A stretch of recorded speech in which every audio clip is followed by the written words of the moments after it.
Yes, yes, yes. The sight we'd like to see will continue to see for years to come in Orlando because Paulo Banchero has agreed to a 5-year super max extension with the Magic. It's worth up to $287 million. He's an all-star and coming off the best year of his career, averaging just under 26 points and 7.5 rebounds per game. The new deal will take him to 2029-2030 season, and he also gets a player option for the 2030-31 season. When he's good, the Magic are good, and Paulo's up there with one of the best we've seen in Magic history. Over the first 3 seasons of his career, just trailing only Shaq for the most points per game at 22.4. So load it up. Let's get it going, Orlando, because we are doing the thing. And that thing is welcoming in our very own Ashley Nicole Moss, because we have a whole lot of basketball to talk here about my Magic. I love the deal for Banchero, Ashley, and your thoughts are what? You're not going to sing the song, are you? Do you want to sing the song? We would love to hear it. I absolutely do not want to sing the song. I absolutely do not. I had Dwight Howard sing the song, though, when I interviewed him. That was funny.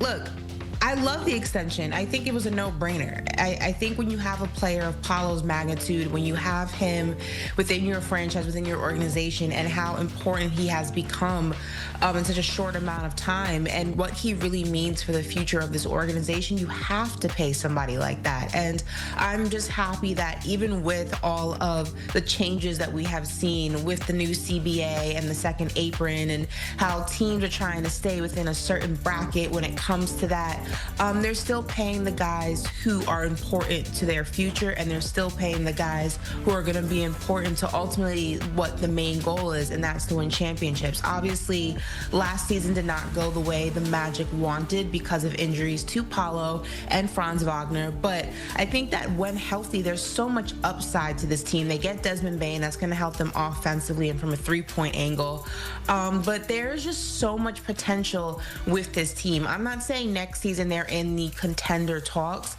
but I think with how open the Eastern Conference is going to be, as we know, the news came out that Tyrese Halliburton's not going to play next season. The jury is still out on Jason Tatum and what his rehab ultimately, how that progresses. The East is wide open, and I think we're going to see a lot of these younger teams really be able to find their footing and get into a groove and get a little bit more swag and more confidence in what they can be in that conference, and I put the Orlando Magic in that conversation. So the Magic, of course, while they stay young over in LA, let's just say they still are old because they have Kawhi and Harden next season. But it seems like Lawrence Frank, the brass there for the Clippers, trying to add some pieces here. Chris Paul, maybe a reunion. Bradley Beal, who's looking to get that buyout. What do you think of those two possibly landing there with the Clippers? Well, I think Chris Paul's a great option. Now, here's where it gets interesting, because he has said that he wants to start, or allegedly wants to start. That's going to dwindle his options because he's not starting in Los Angeles. But we do know that he has spoken about how difficult it's been to be away from his family most of his career, and his family is based in LA, so maybe that would supersede his desire to start. As we know, it also came out recently, I believe he was at Fanatics Fest or one of those conventions, and he said, look, this is going to be probably my last year playing. So with all of those things kind of combined in the pot, I think Los Angeles would be great for him. Obviously, we all remember Chris Paul with the Lob City Clippers and how that team just didn't manifest into what a lot of people thought on paper they should, but I think the Clippers would be a great spot for him. Like I said, from a second unit as a veteran point guard, what he can bring to the table, he's just not going to start. So if that's something he's hell-bent on, like I said, his teams are going to be a little bit thin. Now, when we talk about Bradley Beal, that's a very interesting prospect because, as we know, Bradley Beal has the ultimate trump card, and that is a no-trade clause, so it would have to be a buyout. And I'd be interested if that is someplace that he wants to go. Obviously, they're in a much better position to win than I believe the Phoenix Suns are next season. I'm not saying contender, but I do think this is a better playoff constructed team, as we saw down the stretch and in the postseason, than the Phoenix Suns. But we also know Bradley Beal has had his heart set on places like Miami, so it's going to be something we are watching very, very closely if this does turn out to be a buyout situation. So let's talk some more Beal. We'll call it Beal or no Beal for this segment. You can say if it's a good fit or not a good fit, and Lakers first.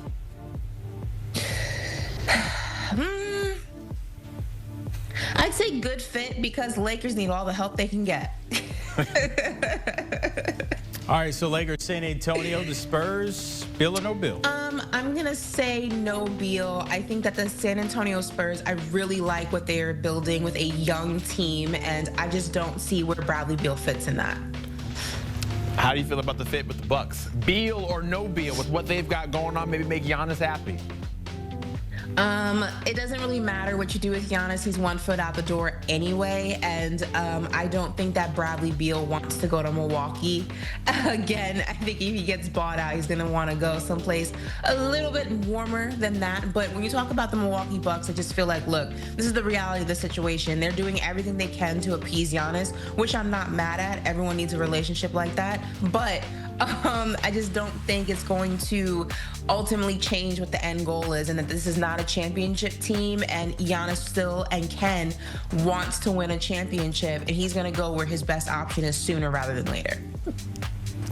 All right, the Celtics, does it make any sense there? I mean, we know Tatum, as you mentioned, is recovering. Yeah. You don't know what that looks like, even if you do have a JT or a JB there. Is that a fit for the Celtics? Does that make any sense?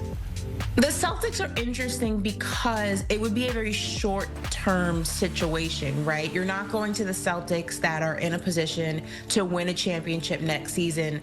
You're going to a Celtics team that's kind of in limbo at this moment in time. Jason Tatum's injury really kind of put a fast forward what the Boston Celtics were eventually going to have to do, and that is restructure that roster.